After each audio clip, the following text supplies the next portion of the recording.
નમસ્કાર દર્શક મિત્રો, હું છું રૂપલ લુણેચિયા. સંપૂર્ણ ન્યૂઝમાં આપનું સ્વાગત છે. પાલનપુરમાં આજે બનાસકાંઠા જિલ્લા મહિલા કોંગ્રેસ દ્વારા વધતી મોંઘવારીના પગલે વિરોધ પ્રદર્શન કરવામાં આવ્યું હતું. મહિલા કાર્યકરોએ જિલ્લા પંચાયત કચેરીથી કલેક્ટર કચેરી સુધી રેલી યોજી વિરોધ નોંધાવ્યો હતો. આ પ્રદર્શન દરમિયાન મહિલાઓએ માથે રાંધણ ગેસના બાટલા ઉપાડી અને વેલણ વડે થાળીઓ વગાડીને અનોખો વિરોધ કર્યો હતો. કલેક્ટર કચેરી પહોંચી તેમણે સરકાર વિરુદ્ધ સૂત્રોચ્ચાર કર્યા હતા.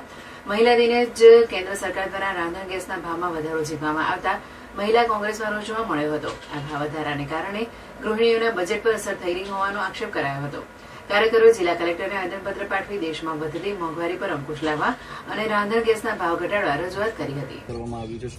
આજે બનાસકાંઠા મહિલા કોંગ્રેસ સમિતિ દ્વારા મોંઘવારીના વિરોધમાં એટલા માટે આંદોલન કરવામાં આવ્યું, રેલી કાઢવામાં આવી કે મોંઘવારી કૂદકે ને ભૂસકે વધી રહે છે. કાલે 8 માર્ચ એટલે મહિલા દિવસ હતો અને 7 માર્ચે આ સરકારે ગેસના ભાવમાં 1-2 રૂપિયો નહીં, સીધા 60 રૂપિયાનો વધારો કરી અને મોંઘવારી એટલી બધી વધારી દીધી કે બહેનોના રસોડાનું બજેટ ખોરવાઈ જાય. ગેસનો ભાવ વધારો જે 7 માર્ચે 70 રૂપિયા ગેસનો ભાવ વધારો થયો હતો, એના કારણે આજે અમે કલેક્ટરને આવેદનપત્ર આપ્યું છે અને મોંઘવારી જે માજા મૂકી છે એમાં થોડો ન્યાય મળે એના માટે આવેદનપત્ર આપ્યું છે.